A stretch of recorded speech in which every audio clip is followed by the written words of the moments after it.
Tension మొదలైంది. ఎందుకంటే ఈ పుస్తకాలు రాసినప్పుడు సార్ వర్క్ రిఫర్ చేసి రాసుకోవడం, అలాగే నాకన్నా ముందు 4-5 నాకు తెలిసిన రచయితలు అవార్డు అందుకోవడం, మేమందరూ సార్ వర్క్ గురించి డిస్కస్ చేసుకోవడం చాలాసార్లు జరిగింది. అయితే ఇది అవార్డు కన్నా కూడా నాకు పెద్ద బాధ్యతలాగా అనిపిస్తుంది. ఎందుకంటే ఇంకా రెస్పాన్సిబుల్గా రాయాలని ఒక చిన్న షోల్డర్ మీద ఒక చిన్న రెస్పాన్సిబిలిటీ అనేది వచ్చి పడుతుంది. ఇవాళ అవార్డు తీసుకుంటే రేపు దాని గురించి మర్చిపోయి పక్కన పెట్టేసి సైలెంట్గా రాసుకుంటూ అని చెప్పిన నా మెంటర్ ఇదే వేదిక మీద ఉండటం మరొక రకమైన సంతోషం నాకు. ఇందాక నవీన్ గారు అన్నట్టు నేను ప్రొఫెషనల్ రైటింగ్లోకి వచ్చింది అంతకుముందు చిన్న చిన్నగా రాసిన మ్యాగజైన్స్కి రాసిన. నేను ప్రొఫెషనల్ రైటింగ్లోకి వచ్చింది మాత్రం రైటర్స్ మీట్కి వెళ్ళిన తర్వాతే. ఒక రకంగా నేను రైటర్స్ మీట్ ప్రోడక్ట్ అనే చెప్పచ్చు. దానికి నాకు పునాదులు వేసింది కూడా రైటర్స్ మీట్ టీమ్, అలాగే ఖదీర్ సార్.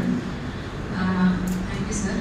ఇదే నేను ఇప్పుడు చాలా అవార్డ్స్ వచ్చినాయి కానీ ఎప్పుడు సార్తో ఒక స్టేజ్ మీద షేర్ చేసుకొని ఆయనకి థ్యాంక్స్ చెప్పడం నాకు కుదరలేదు. But this is the first time. Thank you so much sir. అయితే ఈ అవార్డు రావడం అనేది మాత్రం చాలా గర్వంగా ఉంది. అట్ ద సేమ్ టైం కొంచెం టెన్షన్గా కూడా ఉంది. నెక్స్ట్ ఏం రాస్తారో అనేది ఇప్పుడు అందరూ స్క్రూటనైజ్ చేసి నేను నిజంగానే రాసిందా లేకపోతే అంతే గట్టిగా రాసిందా అని చెప్పేసి కంపారిజన్స్ అనేవి స్టార్ట్ అవుతాయి. సో అందుకే ఇందాక రెస్పాన్సిబిలిటీ అని చెప్పాను. ఇంకా థ్యాంక్స్ చెప్పుకోవాల్సింది చాలామంది ఉన్నారు. ముఖ్యంగా నా విన్నారు ఏది రాసినా ఫస్ట్ ఒకటి ఇదేంటి ఇలా రాసావని చెప్పి తిప్పేస్తారు. ఆ తర్వాత దానికి ఒక సూచన ఇస్తారు. మళ్ళీ నీకు ఫోన్ చేసిన తర్వాత ఆ సూచనలన్నీ చెప్తా అంటారు. కాన్స్టెంట్ క్రిటిక్ అన్నమాట. అలాగే అవార్డు అనౌన్స్ చేసిన రోజు నుంచి ఆల్మోస్ట్ ప్రతిరోజు నాకు ఫోన్ చేసి కోఆర్డినేట్ చేసుకొని ఇది కావాలా అది కావాలా అని ఫాలో చేసిన దయానంద్ గారికి, చంద్రశేఖరరావు సార్ కుటుంబానికి, ప్రసన్నకి, వాళ్ళ పిల్లలకి thank you so much for choosing for this year.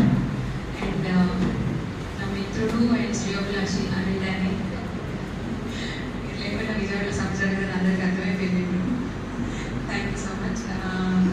ఇక్కడి నుంచి ఇంకా మంచిగా రాయాలని, అలాగే ఈ అవార్డుకి వచ్చిన వాల్యూ అనేది ప్రెస్టీజియస్ అవార్డు కాబట్టి ఇంకా మంచిగా రాయాలని చెప్పేసి ఆశిస్తున్నాను. Thank you so much.